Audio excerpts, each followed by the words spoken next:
The cold came first, not as a storm, but as a season that would never leave. In the dim hush of early twilight, long before language etched stories into stone, a band of humans crouched in silence beneath the open sky, their breath fogged into the glacial air, small puffs rising like offerings to a world that did not care to answer. Firelight danced in their eyes, casting flickering shadows against the rock wall behind them, where crude ochre stains hinted at beasts bigger than memory. Across the frozen plain, a sound, distant, guttural, rolled through the white silence. Far off, something moved. Not one of them spoke, but each knew what it could be. Flesh heavier than trees, teeth longer than fingers. An apex, born to hunt, now being watched by something smaller, hungrier, and more desperate. How did they do it? How did the fragile overcome the colossal before history had even begun to write their names? It began in a world shaped by scar, not peace. The glaciers had carved deep wounds through the earth, scarring valleys and birthing jagged spines of ice-covered stone. This was a time of slow violence, where nature did not kill swiftly, but starved and froze and watched. Mammoths trampled through the snow in great herds, their cries echoing like drumbeats beneath the low sky. Saber-toothed cats prowled the edges, cloaked in silence, eyes flashing amber in the half-light. The humans were fewer than any of these giants, scattered thin across tundra and forest edge, their homes no stronger than bone and hide beneath the crushing cold. They did not dominate. They clung to fire, to each other, to small triumphs measured not in victories but in moments survived. And yet, within these fragile beings burned a cunning that no claw or fang could match. Beneath their hides and furs, behind their soot-lined eyes, something stirred. A will not only to live, but to outwit, to shape the hunt instead of flee from it. They studied the frost for more than cold. Every footprint frozen into the snow was a sentence in a language they were learning to read. A tusked silhouette pushed south by hunger. Feline pads circling low near a ravine. The scatter of smaller bones turned red against the ice. Traps were whispered about in the way they moved, how they crouched together in pine-dark hollows, how they carved stone not for beauty, but for precision. These were not just humans. They were watchers. They learned not only from prey, but from predators. They mimicked the patience of the stalking cat, the coordination of wolves moving in formation, and in time, reshaped these instincts into their own. Each day brought choices carved into flesh.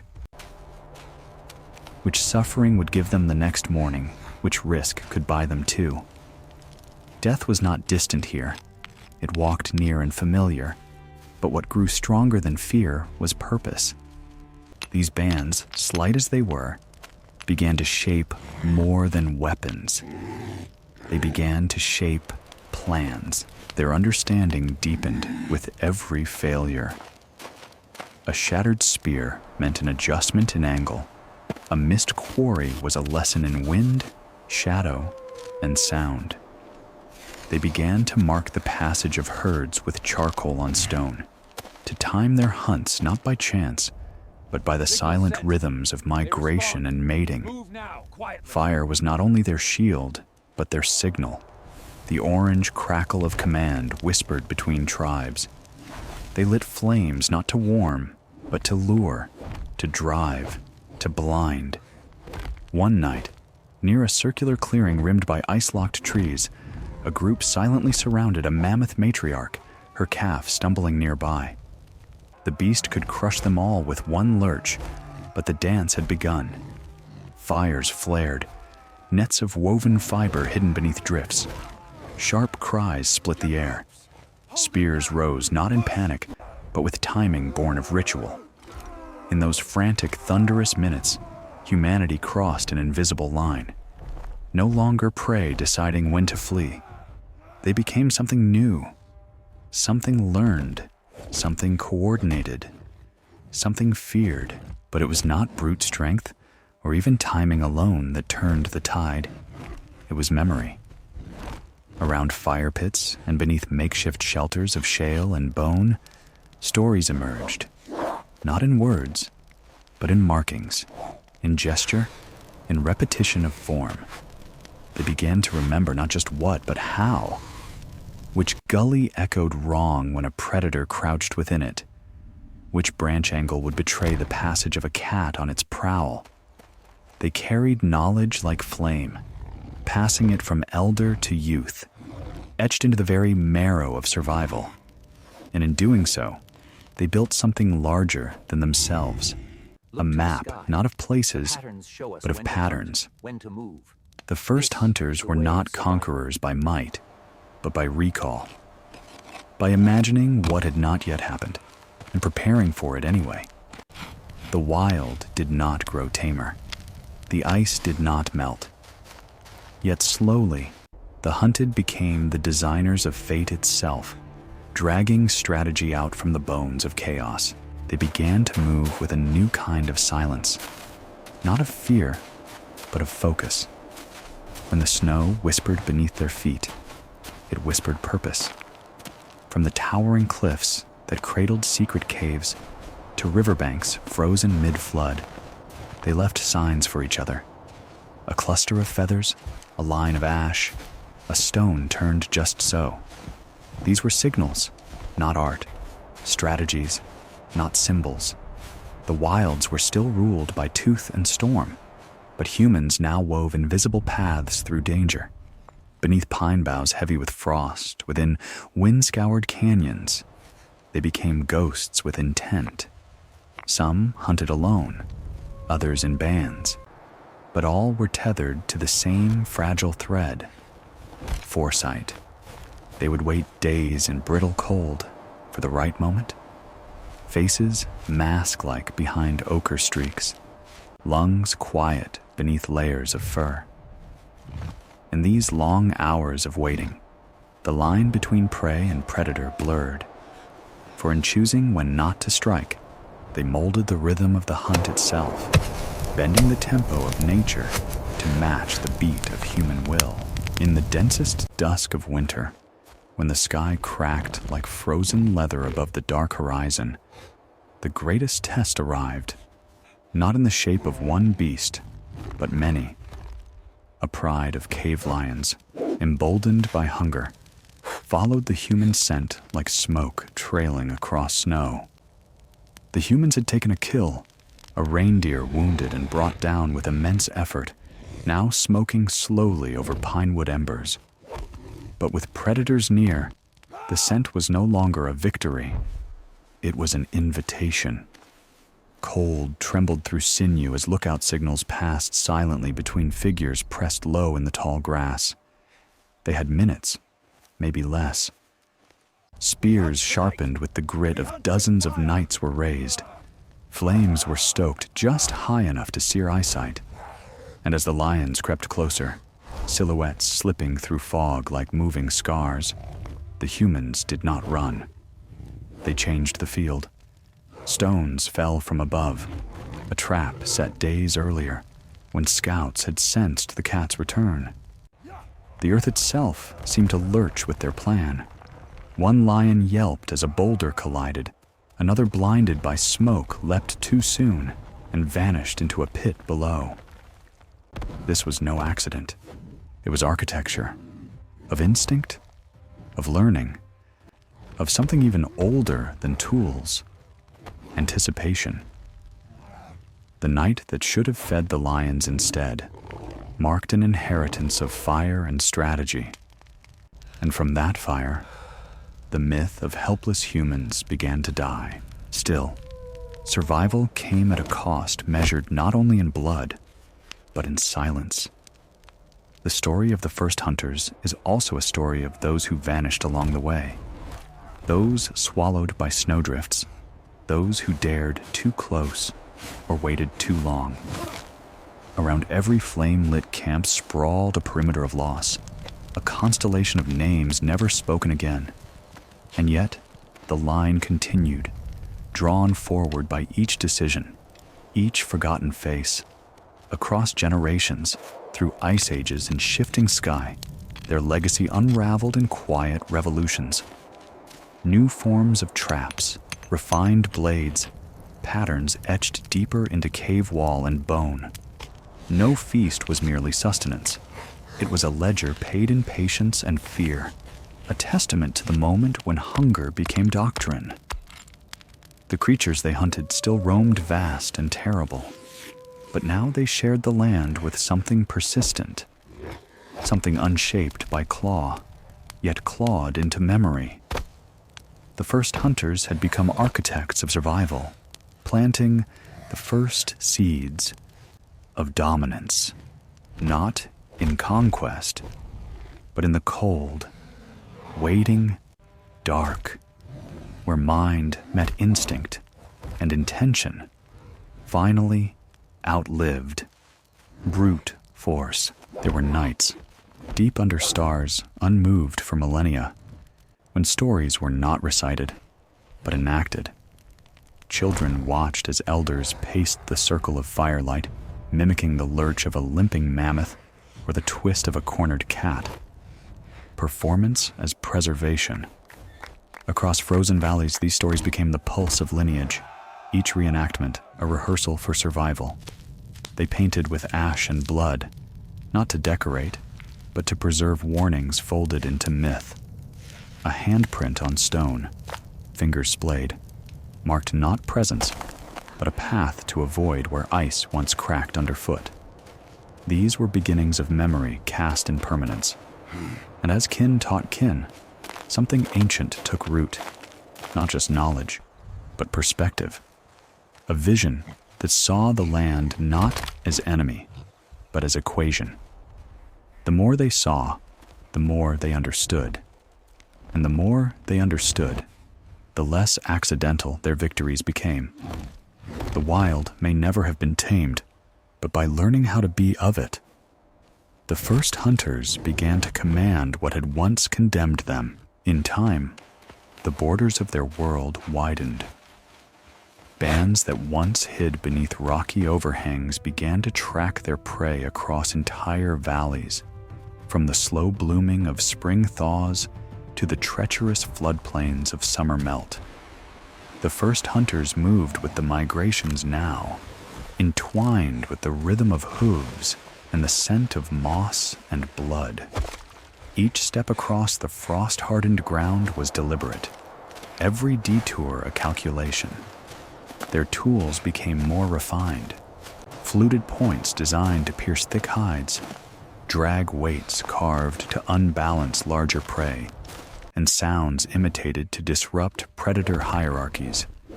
They were no longer just responding to the world, but adjusting its course in small, irreversible ways. Their triumph was not just in the successful kill, but in the growing control over uncertainty. Fate had been nature's alone, but the first hunters, through sheer adaptation and imagination, began to take a piece of it for themselves. In frozen clearings where sabers once ruled, it was now their firelight that claimed the dark. But not all the fires burned forever.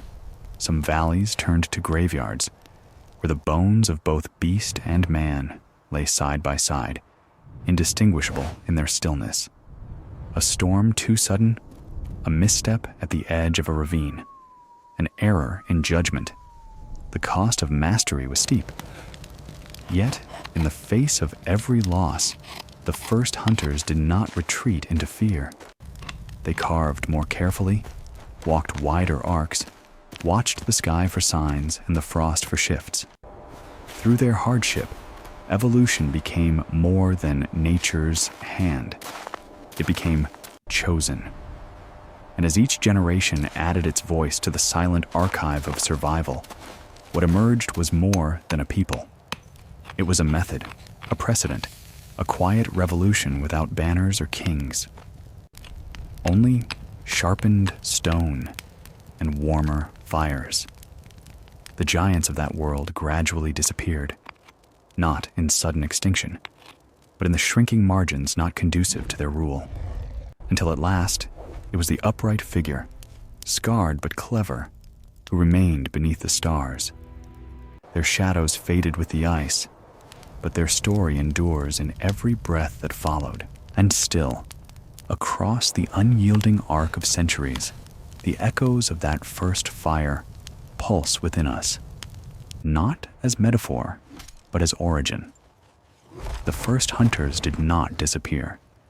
They became the scaffolding through which all future triumphs would rise.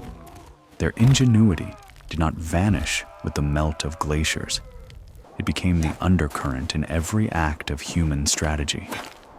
In the cracking silence of their world, a spark was born that no wind could extinguish.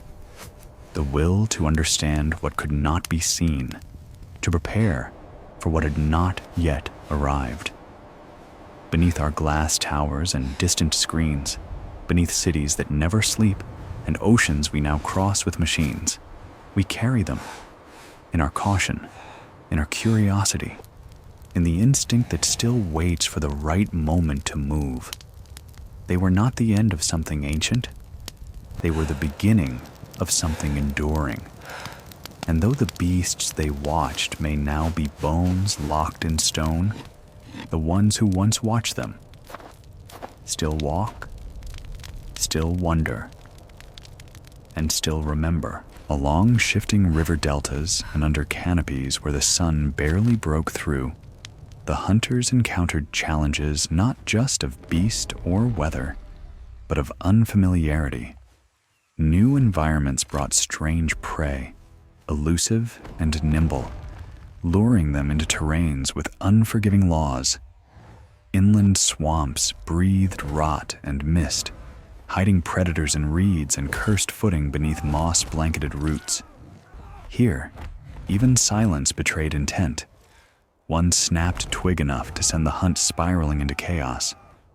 But they learned. They always learned. Where fangs had failed them, fire adapted. Where the ground gave way, they lashed together reeds for floating traps. No region was truly safe, yet no region remained unknowable. With each expansion, the invisible map in their minds redrew its edges, and their legend grew. They did not conquer these lands in force, but in patience, peeling back mystery through repetition, enduring until the unfamiliar turned familiar, and the impossible became routine survival.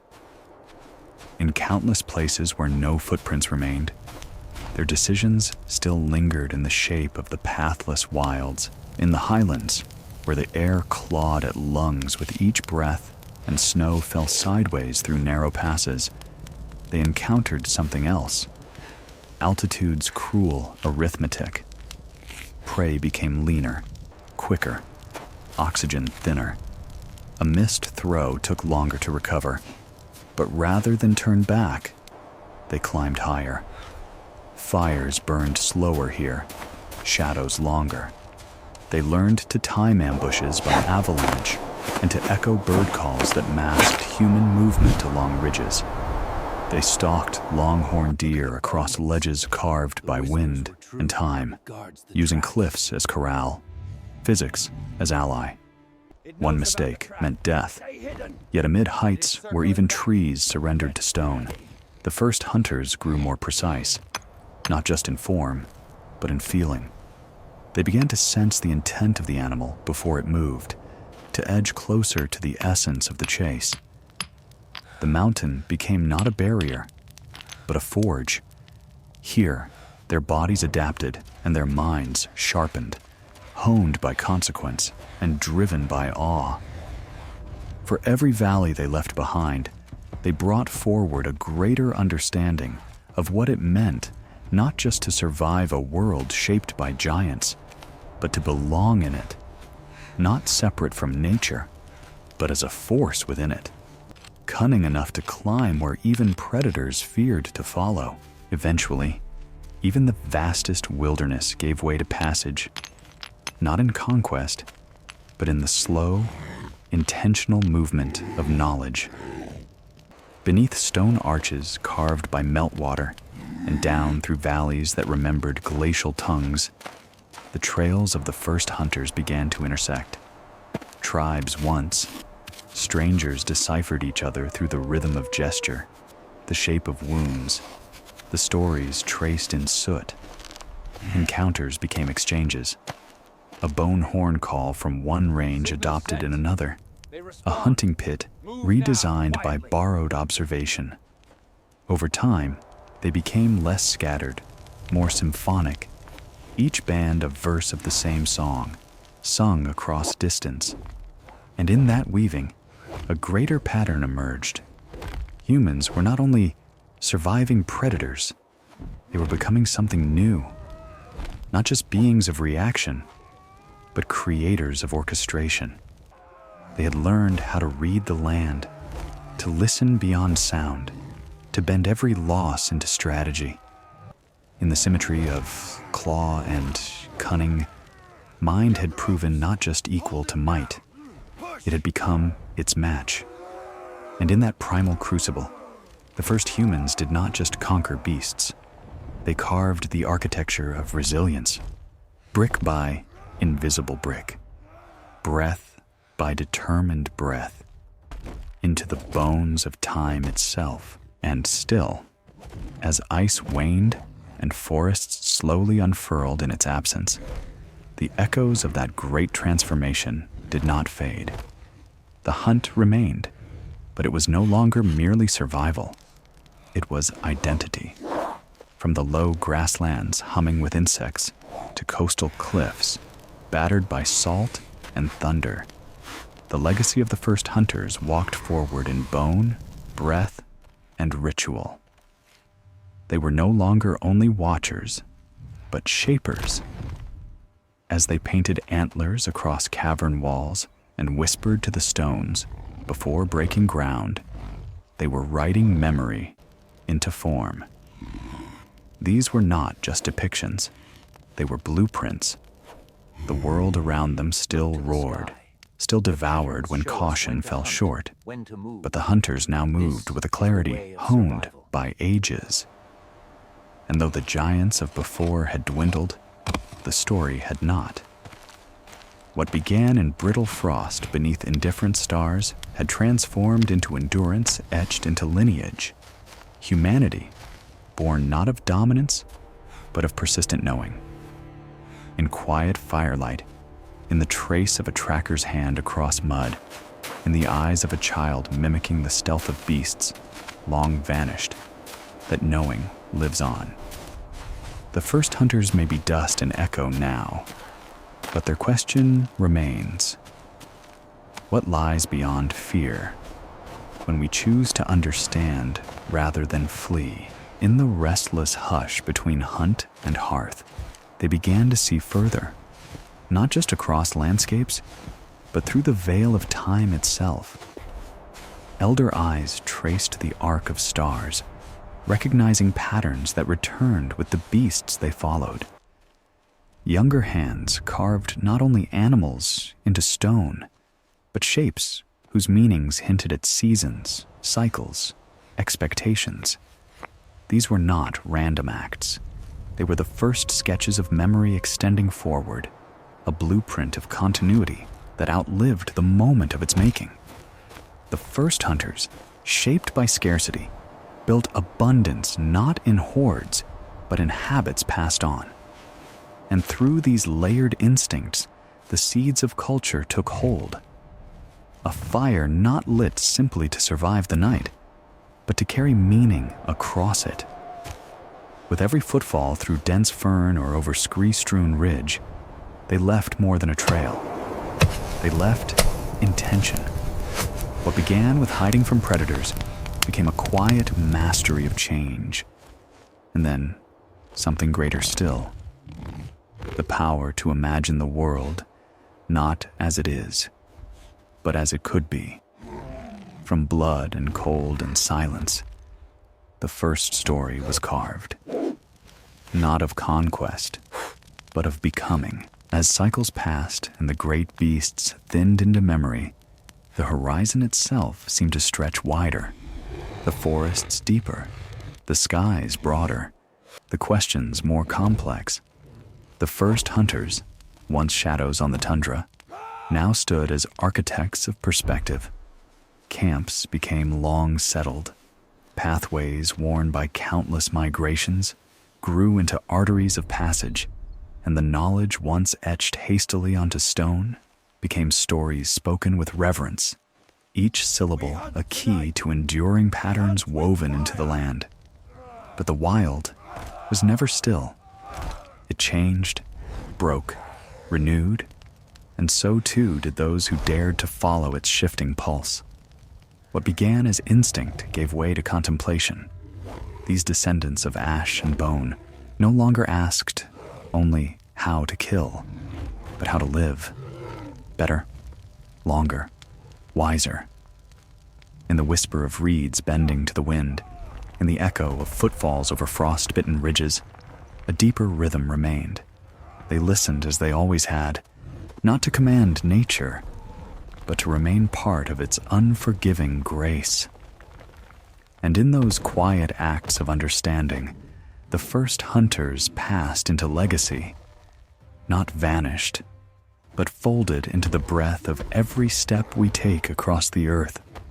They once tamed with fire, patience, and will, and so their story settled not as a sudden crescendo, but as a lingering resonance behind every wind-stirred branch and bone-filled hollow.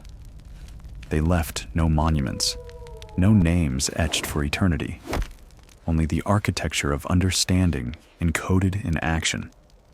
In every fiber of their woven traps, in every ritual breath before release, in every shared glance beneath a sky unbroken by roof or rule, humanity was born, not in dominion, but in devotion to the edge between life and silence.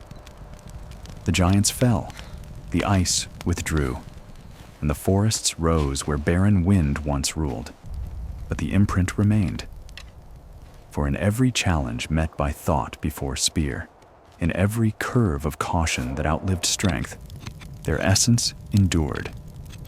The first hunters became more than memory. They became momentum, the ancestral hum that still drives us to decipher the unknown, to face the vast with fire in hand and silence in our steps. What they began far from language and long before history still shapes the path ahead, where every moment of foresight is a quiet echo of a mind that once watched giants and dared to plan. In the pale breath of early dawn, when cold light filtered through webs of fog and frost-laced grass, the first hunters rose quietly among the trees. Their movements were nearly soundless, the echo of countless generations refining every gesture to silence. Here, on this threshold between darkness and day, they gathered, not just as a tribe, but as an idea carried forward. The human will to understand before advancing, to feel before striking.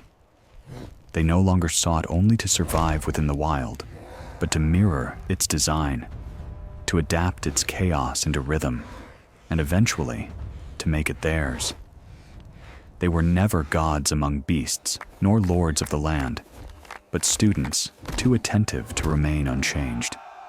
And as the sun rose, blood orange behind the brittle tree line, casting long shadows of hunters across dew-slick earth, it revealed not victors, but witnesses, who by patience and vision turned fear into foresight and the hunt into heritage.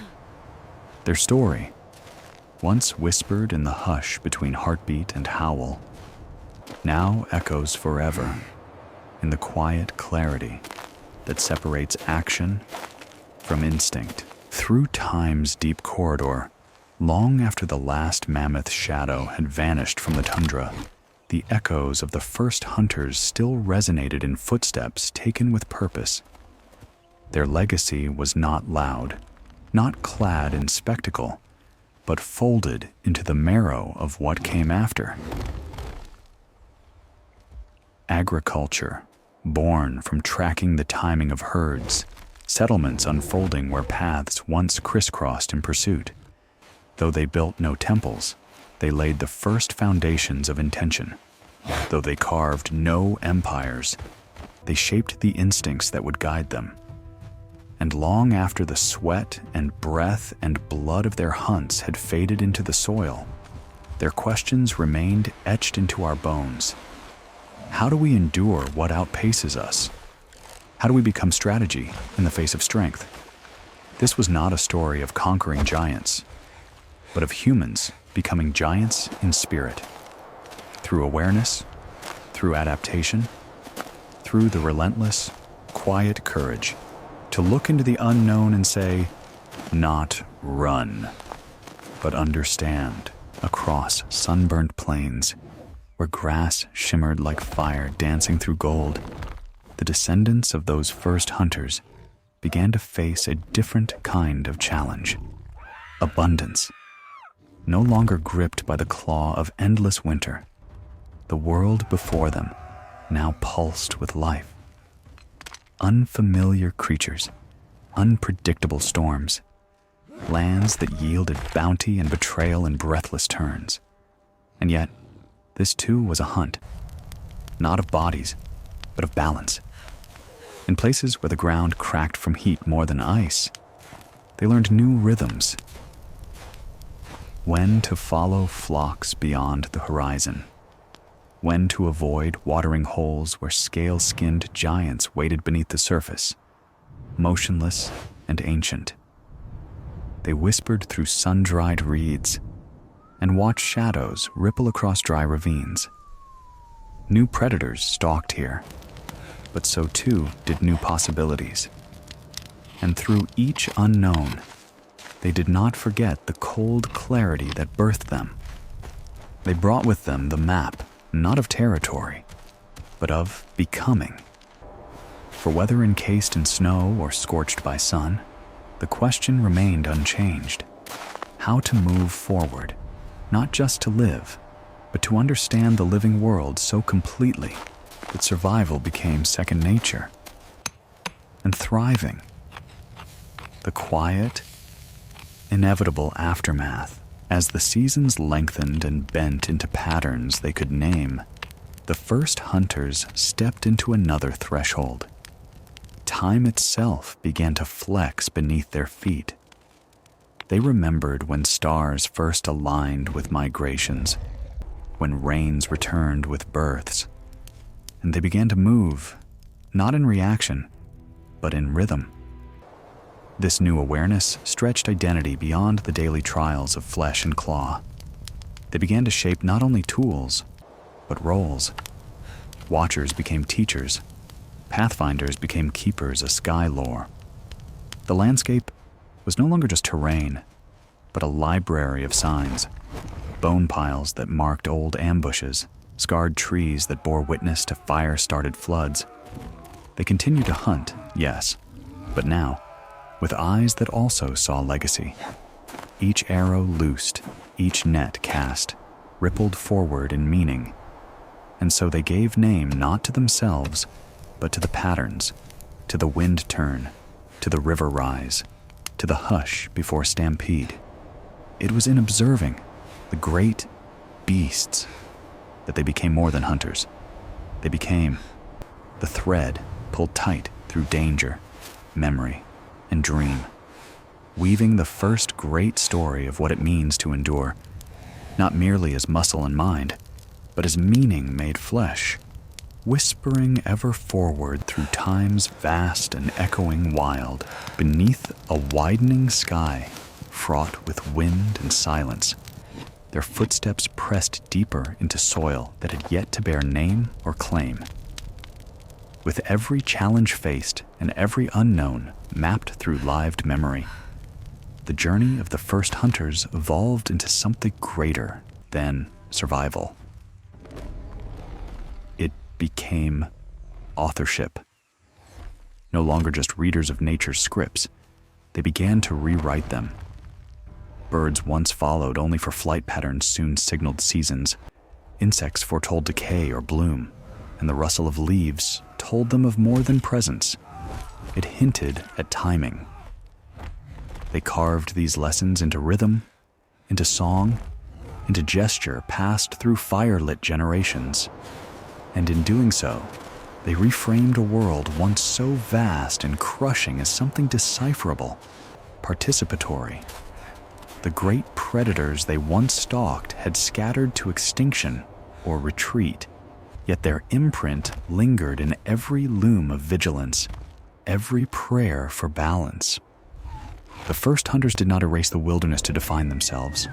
They entered it fully, disappearing and re-emerging as something both wild and wise. From that crucible, humanity emerged not whole, but in motion, in pursuit still, not of creatures, but of the understanding that once turned the hunted into the hunter, and instinct into insight that would echo longer than any roar. So, when the last shadows faded from the trail, and the names of the great beasts became wind-scattered echoes, what remained was not just their footprints, but a way of seeing. The first hunters, lit by fire, yet tempered by patience, left behind no statues, no borders carved into earth, only the shape of thinking passed through storms and seasons. We do not follow mammoths now, nor scan the night for saber-toothed eyes, but still we pause at the edge of darkness. Still, we wait for silence before the leap. That instinct, that watchful breath, that ancient tether between fear and comprehension, still threads us to the ones who once knelt beside river stones and tested the wind. We are not separate from them, only standing where they once stood, seeing with eyes shaped by their survival. And somewhere beneath modern certainty flows their oldest promise, that if we look long enough, with silence, with wonder, we might still understand the world not as something to take, but something to read. In that gaze, their legacy endures, not as a tale forgotten in bones, but as the first map ever drawn by firelight on the face of the unknown. Even now, in this age estranged from thunderous hoofbeats and the low growl echoing through glacial ravines, a trace of them lives on, not just in the sinew of tradition or buried tools under ancient loam, but in the posture of reaction, in the depth of stillness before decision. The first hunters may have vanished along with the beasts they once learned to outmatch, but they left no void, only foundations. Their every act of patience, every gamble made across freezing ridges in predator-shadowed forests, laid down strands of humanity's deeper fabric. It was they who taught us that strength is only half the answer, that the quiet before the strike might speak louder than the strike itself. And in every story, we tell of resilience, of overcoming the impossible, not through dominance, but through the soft certainties of understanding. We echo them. The wild they faced may have changed its shape, may have hidden its teeth, but it still waits, ever revealing itself only to those willing to outlast its silence. In that silence, the first hunters still walk, invisible, unshaken, always listening. In their echo, we stand, not in tribute to their ends, but in witness to their beginnings. They did not conquer nature, nor did they escape it. Instead, they listened more keenly than any howl or heartbeat, and in doing so, they became its most subtle expression, The first hunters walked without maps but built entire worlds within memory, moving not to impose, but to understand. Their legacy is not ancient. It is eternal, buried not just in the earth, but in our instincts. In every pause before creation, in every breath taken before risk, their shadows return to stand beside us. Theirs was not a forgotten time, but the raw origin of all that followed, silent, steady, unspectacular in its glory. For in a world ruled by giants and judged by cold, it was not strength that endured. It was foresight. And in that foresight, humanity found its first true shape, not in fire alone, but in the decision to carry that fire forward, quietly, into the unknown. So let the last ember burn low, not as an end, but as a final breath exhaled across the gap between then and now. In the hush that follows the story, what lingers is not image or sound, but feeling. The weight of all those days when the sky offered no mercy, yet still they pressed forward. The first hunters, unrecorded and unnamed, shaped more than the chase. They became the blueprint of becoming, of turning struggle into song, and silence into strength. From the first crouch beneath the stars to the last learned lift of a stone, they marked the start of something everlasting. Not a kingdom, not a monument, but a way of being. It was never about conquering giants. It was always about building the wisdom to walk beside them, and when the giants fell, to carry the lessons forward. That fire still flickers in the quiet moments between decision and action, in the depth where instinct meets insight. Their story does not end in death. It lives in full, in every brave breath we take into the unknown and call it home. And so the silence closes gently around their memory, not with finality, but with reverence. Theirs was a triumph not etched in conquests, but in continuity. A line unbroken through ice and sun, through loss and learning. Beneath the shifting canopies of time, the first hunters remain. Not in fossil or ruin alone, but in the architecture of our comprehension. Every instinct to pause, to perceive, to choose knowledge over flight, is a thread drawn from their firelit days. In the end, their greatest legacy is not the beasts they slew or the maps they shaped, but the way they taught us to see, clearly, humbly, in harmony with the dangerous beauty of the world. And as history slips into myth and myth into instinct, they do not fade. They wait beside the trail's edge, unspoken, but not forgotten, reminding us in our quietest moments that we were once nothing more than breath in the cold. And still, we rose. Through every age since, we have wandered further, through stone and bronze, through flight and flame. Yet that same ghost of firelight remains curled in our depths. What those first hunters shaped did not end with their final hunts or their vanishing echoes, but became the pulse threading through all that came after. A refusal to yield blindly, a compulsion to observe until the world reveals its pattern. In the patterns of famine and plenty, in the tides of conflict and peace, in the search for answers beneath stars unchanged, we carry their questions still. Theirs was not a conquest marked in territory, but in perception, a revolution not of weapons, but of awareness. And as long as we keep seeking meaning over mastery, listening before leaping, and reading the wilds, whether of forest or feeling, we are never far from them. The story of the first hunters does not rest in prehistoric dust, but walks on in every moment where instinct meets intention. And as long as fire warms hands steadied for the unknown, we are still, in some quiet and enduring way, hunting what they once did. A place not just to survive, but to understand. In the deepest hush of history, before the soft breath of cities and the roar of machines, they moved unseen, shaping the future with footsteps laid gently into the earth. They were not saviors or conquerors, not myths born of storm or stone, but simply the first to see what others might have fled. With empty hands and watching eyes, they faced the predator not with arrogance, but with awe. And through that awe, they learned.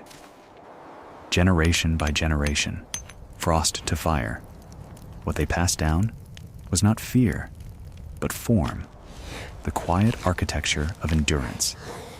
And so the story ends not with a shout, but with a stillness, a silence bearing the weight of all they became, lit not by monument, but by every spark that still rises in the dark. That silence is not absence. It is inheritance. Their footsteps, though gone, are never truly lost. Pressed into the bedrock of instinct, etched into the marrow of our reflexes, they linger, not as ghosts, but as guides.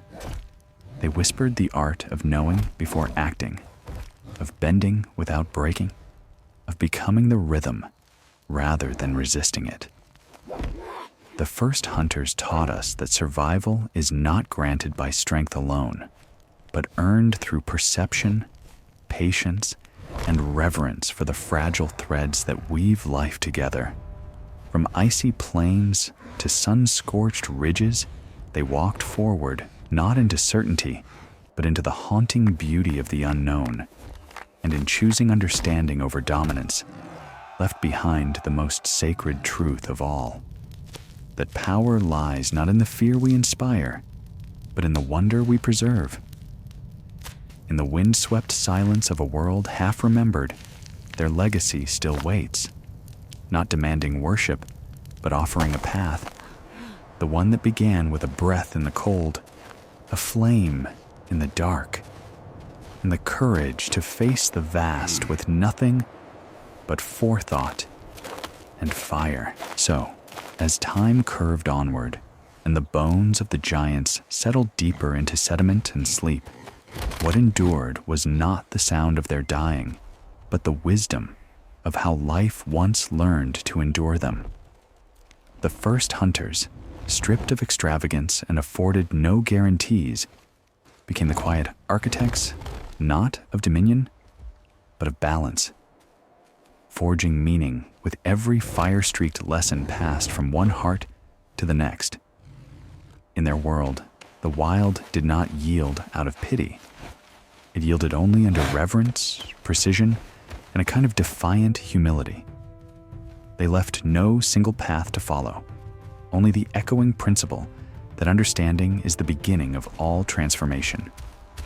And so, where story ends and silence takes root, one truth remains unshaken, that every spark of insight we kindle today was first struck from stone by those who watched the world with undimmed wonder and walked into danger not to conquer, but to comprehend.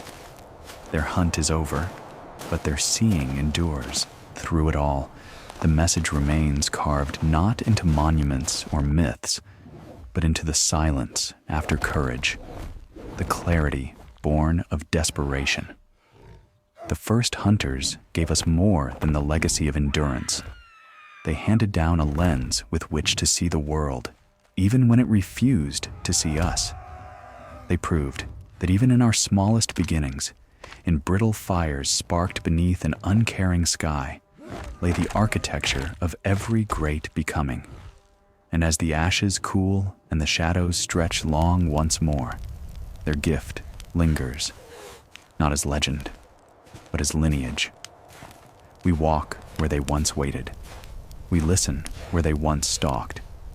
And in that patient listening, in that humble daring, we carry forward the oldest oath ever sworn under stars, to see what waits in the wild, and answer not with fear, but with understanding. So let the silence hold, vast and unbroken, as it once did over plains and peaks where no trace now remains. In that silence is the final echo of those first who dared to know rather than conquer, who shaped tomorrow with the careful breath of today. No great monuments mark their passing, only the quiet interior compass they forged from frost and fire, from blood and understanding. We look back not to revere, but to remember, not just who they were, but how they saw. A world unmastered, a life chosen not for ease, but for clarity. The first hunters asked the only question that ever mattered. How do we live with the wild, not above it? And their answer, left in the stillness, is this: by watching until the shape of the unknown becomes familiar, by listening until silence itself speaks, and by walking forward evermore, not with dominion, but with devotion. That is where their story ends, and where ours, quietly, unknowably, begins. Their story, then, does not end in the past, nor is it buried beneath time's indifferent tide. It lives in the way we measure the world before we move within it, in how we sense change before it arrives, and respond not with panic, but with preparation. The first hunters taught us that survival is not a state, but a dialogue between hunger and harmony, risk and restraint. As we step into futures just as unknowable as the forests and ice fields once were, we do so carrying a truth they first discovered beneath cold stars, that the world is not to be taken, but to be read, understood, and entered with reverence. In each choice made with reflection, each leap calculated by listening, we kindle again the fire they first lit, not to dominate, but to belong. And if we ever forget this, we need only return to the silence beneath the trees, to the wind curling over old stones, and listen once more for footsteps that never faded far ahead, waiting for us to follow. So we follow, not in fur or ash, but in intent, stepping softly where no roadmaps exist, perceiving not with dominance, but with awe. The world remains wild, shifting and indifferent, but through their ancient flame we inherit more than endurance. We inherit a way to walk forward with meaning. In every creak of forest, in each hush before motion, in the breath-held pause that comes before decision, they speak, not in words, but in the very form of how we move, choose, and belong. The first hunters may have vanished into soot and snow, but their presence echoes eternally in that fragile choice to listen first, to enter an untamed earth not to bend it to will, but to understand its rhythm and walk in time. That choice, carried at the root of all human becoming, is their final gift. And as the story folds into silence one last time, one truth remains. They were not just the first to hunt. They were the first to see. So let that seeing be our inheritance, not as nostalgia, but as direction. For as long as there is breath drawn in wonder and decision shaped in stillness, their legacy endures. The first hunters did more than survive the wild. They became its mirror, its interpreter, its most thoughtful student. We carry them quietly in how we notice detail, how we wait, how we chart the unseen. Their wisdom does not whisper from ancient bones. It pulses in every deliberate step we take toward uncertainty, in every fire sparked in hope, not heat.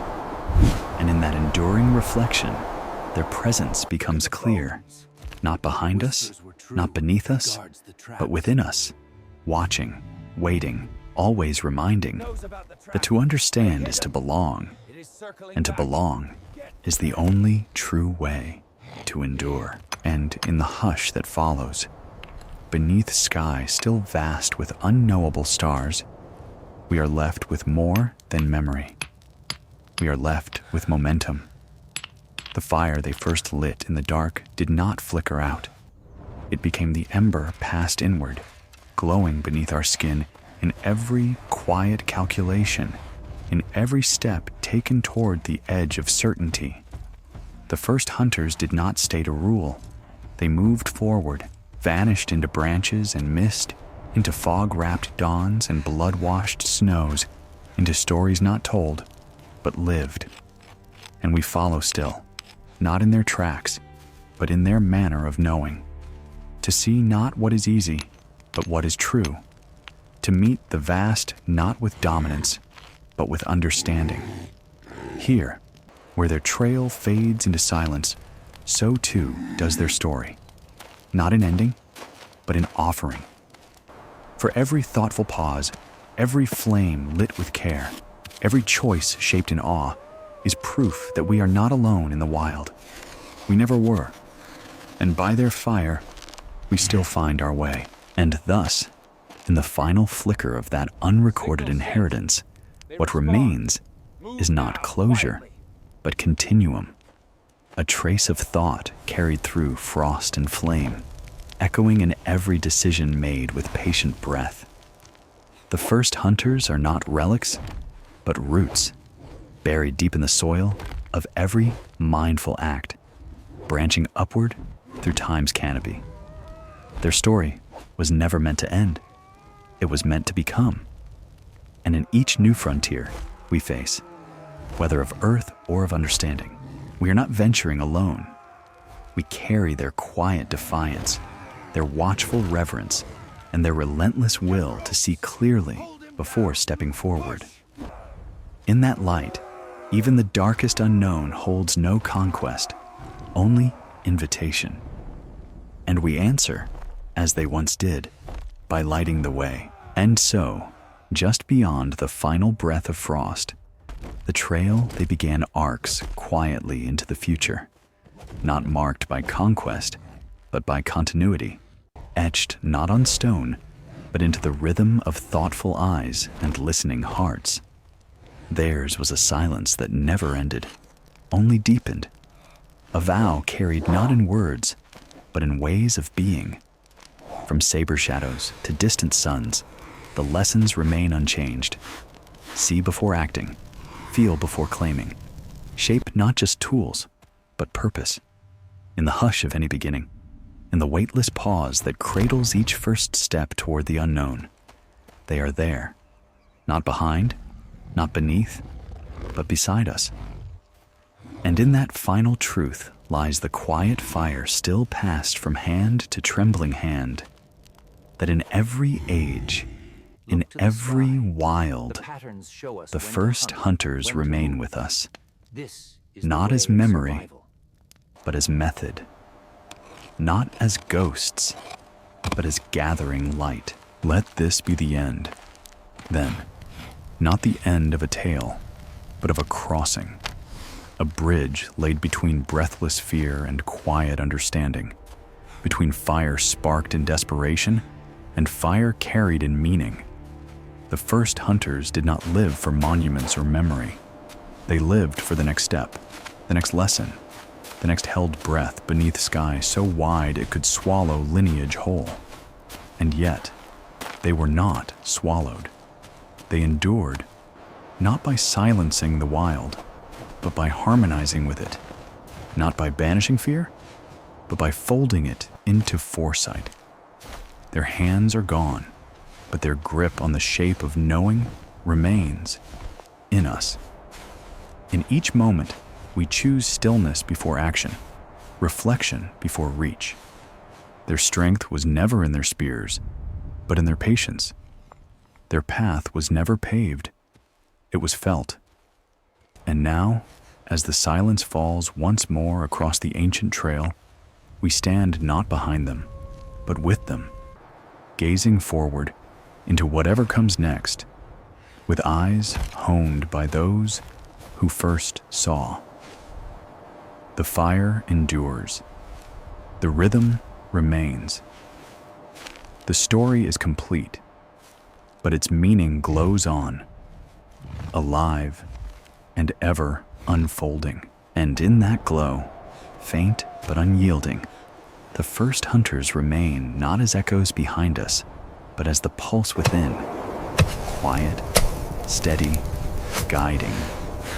While their world has long since surrendered to geology and myth, their choices still shape the cadence of every calculated breath, every gaze held steady on threshold's edge.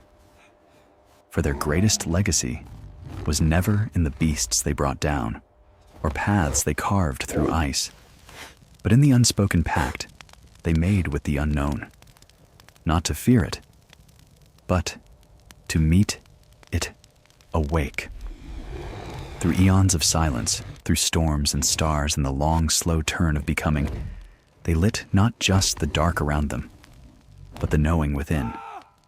And so when we step forward into any great uncertainty, we do so under their watch, inheritors of a rhythm older than word, the breath, the pause, the fire, then the step. That is where their story ends, and ours begins. Not again, but always. They are gone now, scattered beneath seasons and ages too countless to name. Their footprints dissolved into earth, their bones folded beneath forests that bloom where glaciers once ruled. Yet, in every stirring leaf, in every decision taken without haste, their spirit endures. It is not monument, but motion, not legacy carved in stone, but wisdom carried like wind, light, unseen, but ever present. And in the end, their true gift was not the mastery of beasts or the forging of tools, but the offering of a question. Can we walk through an unyielding world with awareness sharp enough to belong rather than overwhelm? To that, every quiet fire we light in the wilds, every choice rooted in understanding rather than fear, speaks with quiet certainty. Yes, because they showed us how. The story of the first hunters does not fade. It lives on, burning low but steady in the places within us still shaped by silence, waiting for the next step into a world forever wild, forever worthy of awe. And that flame, held close and passed on, is how we remember them, not in endings, but in the beginning they gave us. So let this be the final light before the hush, not an end, but a gesture, an outstretched hand into the unknown, steady with all that has come before. The first hunters, gone though they may be, carved no walls, no songs, no thrones, only us. Their choices, weather-worn and wordless, curl through every instinct that still leans into listening, every moment when we pause just long enough to learn. What they gave us was not a tale of triumph over nature, but a path through it, narrow, patient, illuminated not by conquest, but by comprehension. And as we stand here, wrapped in modern breath and distant firelight, one truth lingers like smoke across time, that the true mark of their footsteps was not in where they went, but in how they taught us to go, with reverence, with clarity, with eyes open to the vast, and hearts willing to understand.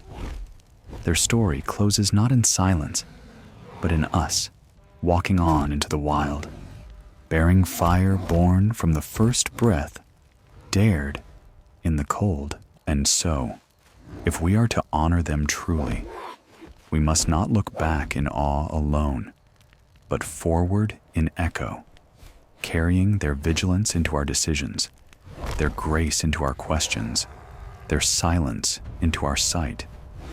For the fire that once licked at stones beneath an endless sky was never just a spark against cold. It was the genesis of observation, the first flare of what it means to see and stay. In every place where understanding wins over presumption and patience tempers impulse, the thread they spun stretches still. The earth may no longer remember their names, but we carry their compass, not in our hands, but in the way we feel our way forward, listening as they once did. So let us walk gently, step after step, into whatever unknown still shimmers ahead, and know that we do not walk alone. The first hunters walk with us, not as legend, but as direction, a soft rhythm still beating beneath the noise of all we've become. The story is complete. The fire is carried, and the world, still wild, still waits. So let this fire, ancient and enduring, become our final image, not of flames licking upward in triumph, but of quiet warmth cradled in cupped hands, passed hand to hand beneath stars still watching. They did not ask to be remembered. They did not aspire to myth, but they became it, slowly, by living wholly in each moment between shadow and survival, between question and understanding. And as the wilds continue to hum with mystery, forever indifferent and forever offering, we too are given a choice to walk forward, not in conquest, but in caution, in reverence, with eyes and hearts tuned to the rhythm first heard by those watching in the cold. The story of the first hunters ends not in extinction, but in echo. And wherever we move with awareness, wherever we pause to read the land rather than take from it, we answer that echo. The fire lives, the rhythm continues, and somewhere, just beyond knowing, the trail opens, waiting, as it always has, for those still willing to see. So, let the last whisper be not of farewell, but of invitation, to stand still in the spaces between noise and knowing, and listen once more. To remember that long before stories had names or paths, had borders, there were watchers in the frost, crafting mastery from uncertainty, weaving survival from silence. The first hunters did not vanish. They became the steady breath beneath every quest for clarity, the unseen edge behind every thoughtful choice. In our rhythms, in our restraint, in how we learn before we leap, their fire flickers on. No monument could have held their magnitude, for their truth was never meant to stand still. It was meant to move, like wind, like instinct, like evolution itself. And so, we walk, not to reach their end, but to carry their beginning, onward, quietly, into every unknown still marked by wonder rather than fear. This is where the story rests, and where the fire, like us, keeps going, and thus it continues, not in pages or plaques, but in the small, immeasurable spaces where instinct meets intention. The world has changed. Yes, yet still we lift our eyes at the rustle in the dark. Still we pause when breath catches before motion. The story of the first hunters was never one of finality, but of origin woven into every thread of thought that seeks to know rather than to own. Beneath the language we've layered over time, beneath the tools, the cities, the stargazing futures, lies that same rhythm. The breath before action, the understanding before the strike. It hums quietly in all of us, that ancient cadence of perception shaped by fire, silence, and survival. So though the path narrows into shadow and the last ember dims against the rise of dawn, we carry forward what mattered most. Not the hunt itself, but the way they learned to see the world. This is how their story ends. Not in forgetting, but in every moment we remember to move like them, with reverence, with purpose, and with the unbroken rhythm of those who first dared to learn the world into memory. So let these last steps be taken not as closure, but as promise. The land may no longer echo with the roars of giants or the murmur of flint against frost, but the knowing remains. In every thoughtful pause on a forest trail, in every moment where wonder quiets fear, that original rhythm stirs. The first hunters needed no monuments because they became movement, intention passed down through breath and fire. And though we stand now oceans and eons away from those primal dawns, their clarity waits inside us still, humbly asking not for reverence, but for remembrance in action, in how we listen before leaping, in how we read the signs the world offers with humility, in how we step into the unknown not to dominate, but to dwell. A fire is ours now, steady through ages, a light not merely to warm, but to see. The story ends, yes, not because it fades, but because it endures without needing to be told again. A legacy breathed into silence, a trail that never truly closed. And in every quiet human choice to understand, they are there, always, silently, walking with us. And so, with that final breath in the hush, before all stories settle into silence, the trail of the first hunters dissolves not into ending, but into presence. A presence too vast to name, and too quiet to fade. They live because we still listen, because we still pause at the edge of wild possibility, and ask, as they once did, how to be in a world that does not offer certainty, only invitation. Their fire, lit without promise and guarded without glory, became the first mark of our becoming. Not through dominance, but through alignment. This is where the story rests now, not on stone walls or beneath museum glass, but within us, in footsteps that listen first, in hands that soften before they shape. Theirs was not a conquest, it was a communion. And in that communion, that ancient echo of eye meeting earth with reverence, the rhythm endures, not forgotten, not ended, simply carried, forward, inward, slowly blazing on. So let the story dim into quiet, not as a farewell, but as a fire banked low, waiting. In that final stillness beyond word and sound, what lingers is not just what they faced, but how they did so, with devotion, with listening, with understanding as their only armor.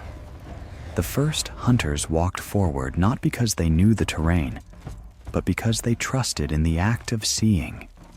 And in that trust, in that slow translation of wilderness into meaning, they became something lasting. Their story ends not in victory or loss, but in balance, the invisible alchemy of presence forged in frost and carried through time, not as myth, but as method.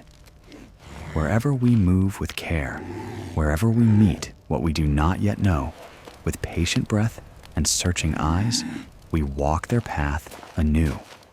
The world remains vast, wild, and unscripted. But thanks to them, the first to watch, the first to wait, the first to understand, we do not enter it blindly. We enter it bearing fire, bearing rhythm, bearing the legacy of those who once faced the dark and chose to see. So let the fire rest now, not extinguished, but entrusted, passed from frostbitten palms to trembling future hands. Its glow asks for nothing except the will to see clearly, to move humbly, and to belong wholly. The first hunters did not chase glory, did not sculpt kingdoms. They mark the map of becoming with silence, patience, and fierce regard for the unknown. Their end was never marked by collapse, because their purpose was never power. It was presence. To live awake in a world that asks only for endurance, and to offer it willingly, with reverence. That remains the truest inheritance we keep. Not flame, but foresight. Not dominance, but depth. And as the final ember pulses low beneath a world forever trembling with questions, we leave behind not just their story, but walk forward with their way. The dark holds no threat when the fire lives within, and the hunters, long gone, walk with us still, shaping every step taken in understanding, every breath drawn in awe. So let the last light burn, not as a farewell, but as a pledge, a quiet ember kindled by those who came before, carried by those still willing to see. The first hunters may be cloaked in obscurity, their names lost to snow and stone, yet in every moment of reflection before action, every breath held at the edge of understanding, they endure. Their journey was never toward dominion, but toward belonging, toward a rhythm that asks to be felt before it is followed, to be respected before it is used. That is the closing gift they offer, not grand or loud, but enduring. The invitation to walk forward not in ignorance, but with reverence sharpened into clarity. And as we take that final step into silence, it is not into an ending, but into the same wilderness they once faced, vast, formidable, and waiting to be understood. Not conquered, not named, just seen. And because they saw first, so can we. So let the silence gather and settle like snow upon old stone, not to erase their steps, but to preserve the echo. The story of the first hunters was never meant for glory, only remembrance, a truth carved not in conquest, but in continuity, spoken not aloud, but held in every mindful crossing of threshold and trail. Their greatest monument is not found in relic or ruin, but in the deliberate way each of us still chooses to move through this unruly world, with reverence, with patience, and with a hunger tethered more to understanding than to possession. In firelit stillness, in the pause before action, in the breath drawn beside the unknown, we answer a question older than language. What endures when strength fades? The truth they left us? Silent, steady, enduring, is this.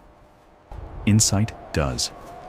And in that legacy, flickering gently through the twilight of time, the first hunters are never truly gone. They are simply waiting, just beyond the hush, wherever we pause to see. And thus, beneath all we've built and named, all we've drawn and mapped, there lies an unbroken thread, woven first with survival, then with seeing. The first hunters laid no roads, but we still follow their sense across every uncertain step we take toward meaning. They did not speak our words, but they shaped their echoes. What we call instinct, they called life. Their story ends here not in silence, but in continuity, a rhythm too old to vanish, too deep to forget.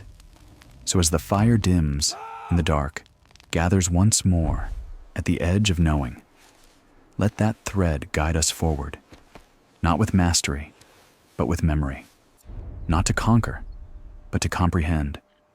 For in every breath taken with care beneath the weight of a watching sky, we honor them, the ones who first saw, who first stayed, who first dared to walk not with strength, but with awareness.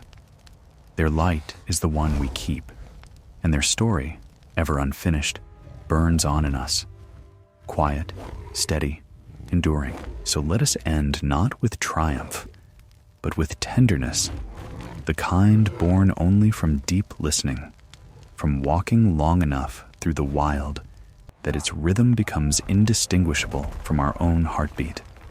The first hunters asked no world to kneel, begged no sky for favor. They simply endured, step by step, shaping not just a way to survive, but a way to see. In that vision, deliberate, reverent, alive, they gifted us more than memory.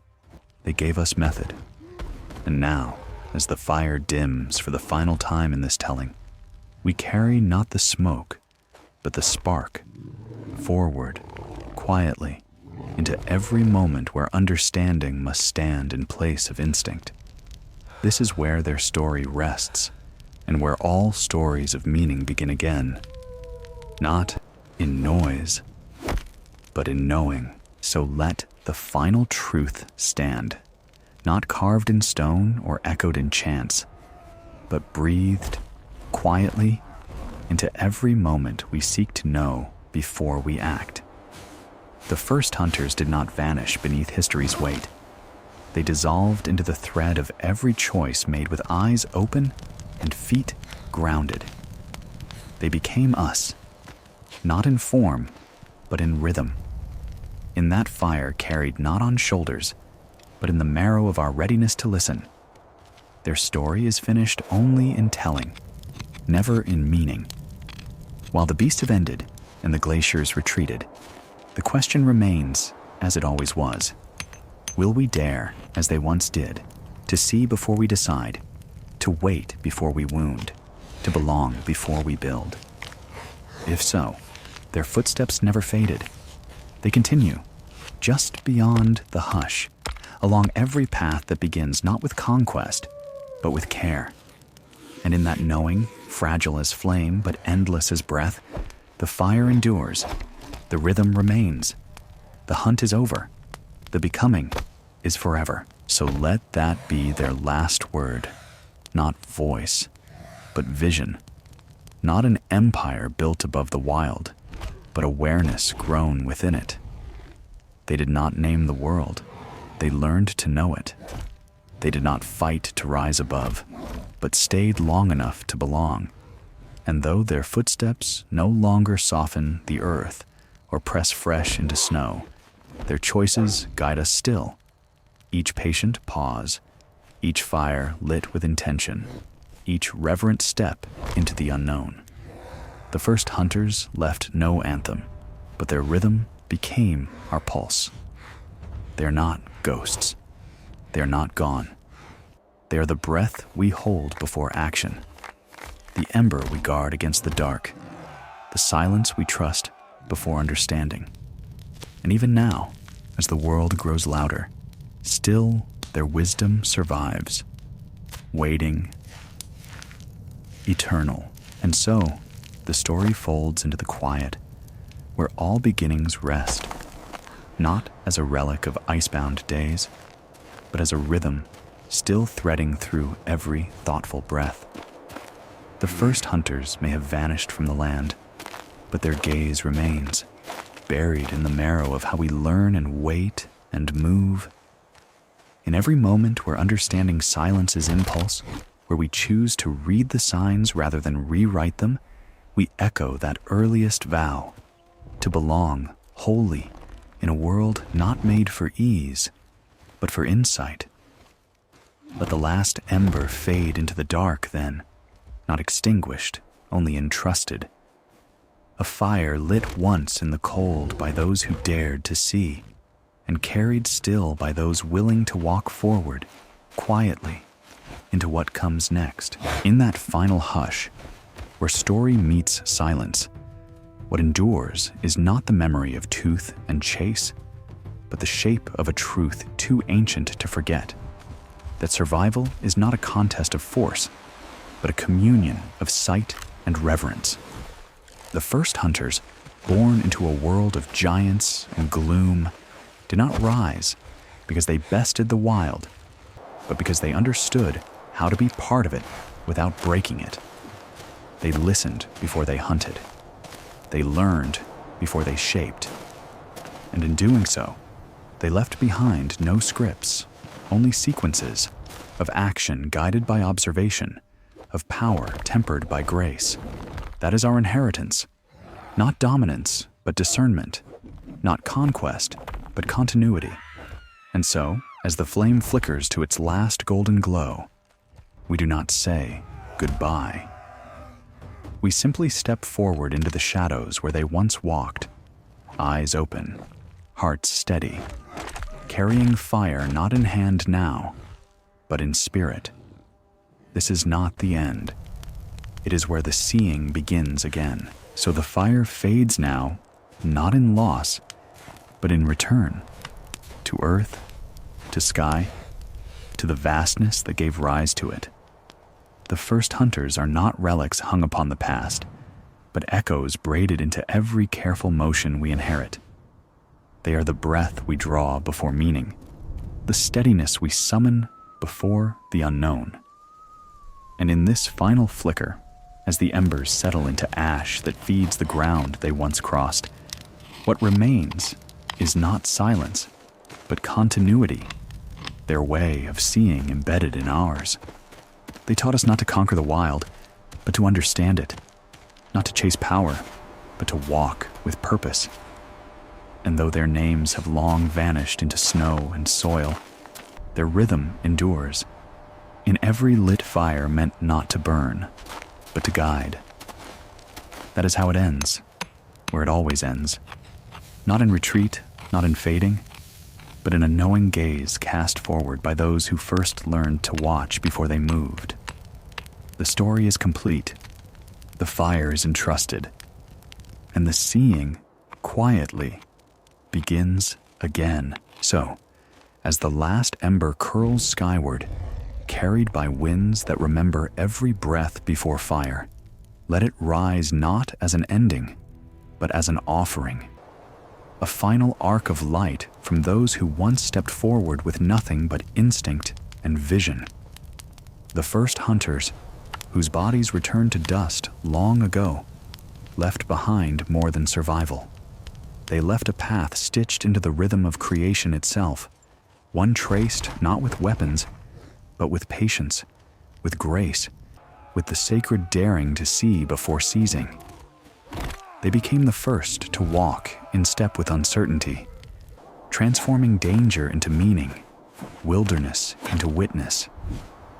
And now, as their fire returns to Earth's quiet heart, we are not left with ashes, but with their rhythm glowing, still beneath our own steady breath, promising that in every place the wild still waits.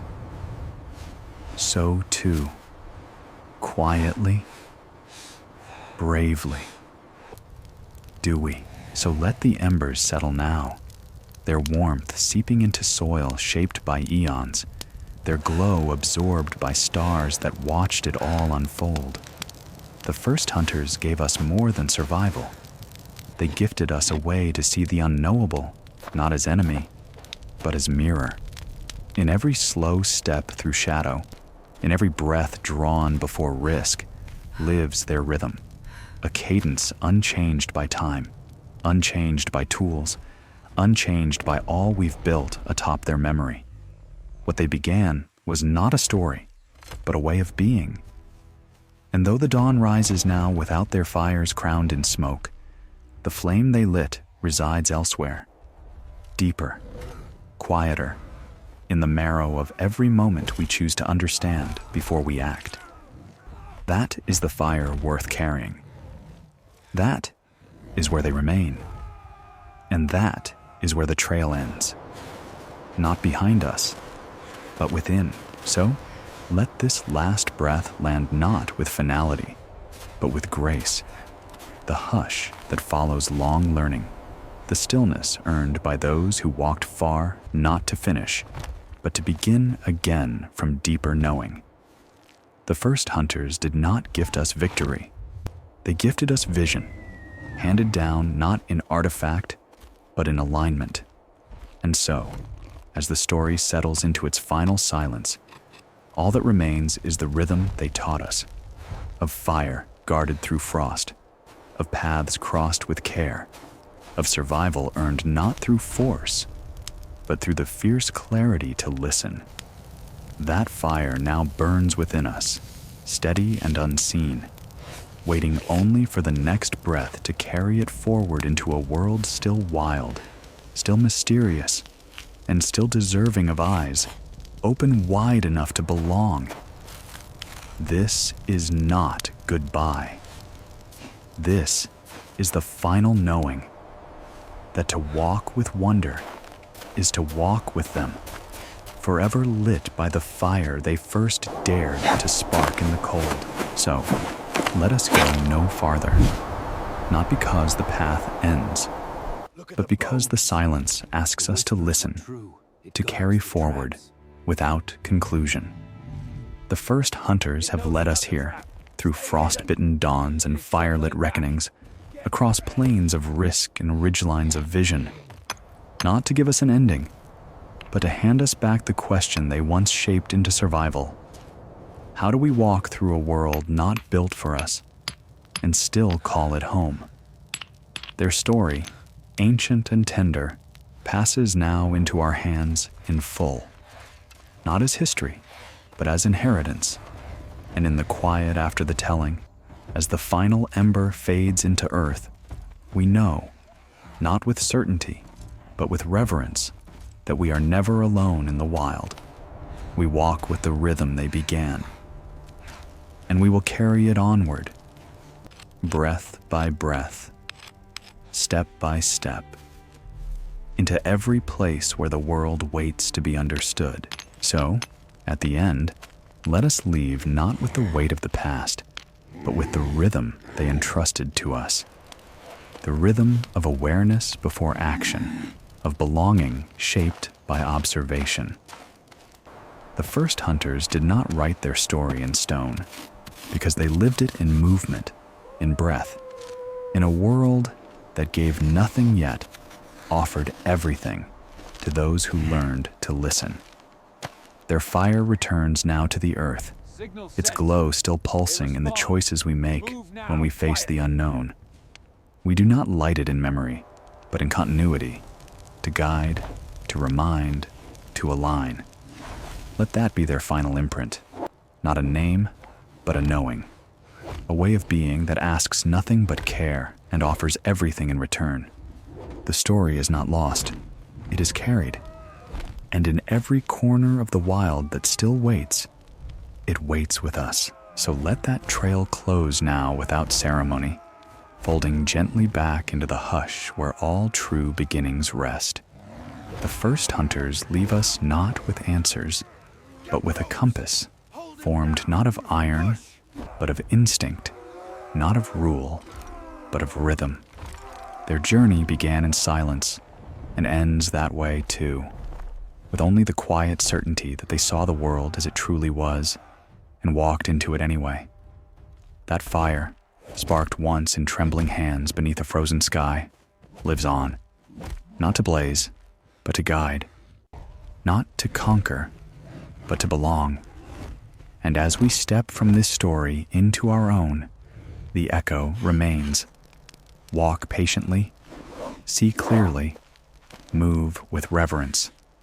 The rest will follow. It always has. So let the final hush unfold like snow on ancient stone. Light, enduring, never empty. This is not a farewell, but a grounding. The first hunters gave us more than their rhythm. They gave us the courage to carry it, and the fire they once cradled, trembling against oblivion, now glows steady in the chambers of our remembering. It is not flame alone that marks our path, but the way we choose to walk by its light. In every place the unknown still stirs. We bear their legacy not as burden, but as compass. One drawn not in names, but in knowing. The first hunters are no longer behind us, nor only within us. They are the trail itself, quiet, patient, and always unfolding beyond the edges of what we've yet to understand. And so, we end, not in silence, but in stride. Forward, unhurried, carrying fire into a world forever waiting to be seen. So, let this be our last step. Not over, but through. Not a period at the end of an era, but a breath drawn at the edge of knowing. The fire fades only from sight, not from meaning. The rhythm quiets only to deepen beneath the surface, for the first hunters did not stand still in time. Their presence never asked for permanence, only continuity. We carry them not in myth, but in motion. In every act of observation over impulse, in every plan shaped within silence, their spirit flickers on. As long as wonder holds precedence over wielding, and the wild is met with wisdom rather than arrogance, their trail remains. And so we walk endlessly forward, not into conquest, but into communion, guided by those who first looked into the unknown and chose reverence. This story is complete. The rhythm remains. The fire is ours now. Let it show us the way. So let us go forth now, not in search of endings, but bearing the ember that never dies, the gift of the first hunters, quiet and unwavering. Their story threads through us like breath through bone, unseen but essential, a rhythm beating steady beneath all we still struggle to know. They taught us that power begins with perspective, that the wild yields not to force, but to those who kneel within it, watchful. And as we step into the continual dusk and dawning of what comes next, we do so not as wanderers lost, but as inheritors of their vision, those who walk not to take, but to understand. In that knowing, final and ongoing, their legacy endures, as does the fire. So, let the path fall silent now, not broken, but complete, its final footstep echoing into the hush where all wisdom returns. The first hunters are not a chapter closed, but a thread finished in full, a rhythm carried across ice and flame, through silence, blood, and breath, into the very marrow of how we see. They did not end in firelight, they became it, the flickering memory of how we once chose to live alongside mystery, not to master it, but to carry it carefully forward.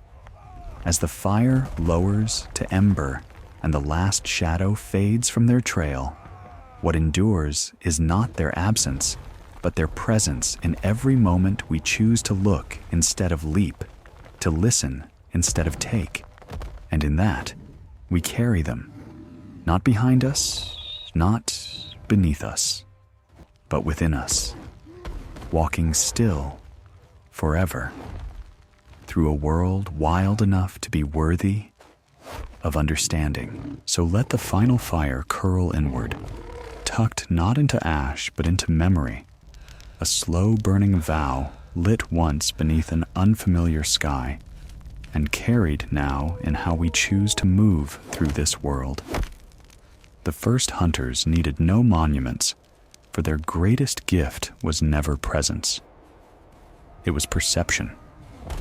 They taught us that to live is to read, to wait, to listen, that strength wielded without understanding fades, but insight shaped in silence endures. As we cross into whatever wild lies ahead, let us carry their rhythm. Not loud, but luminous.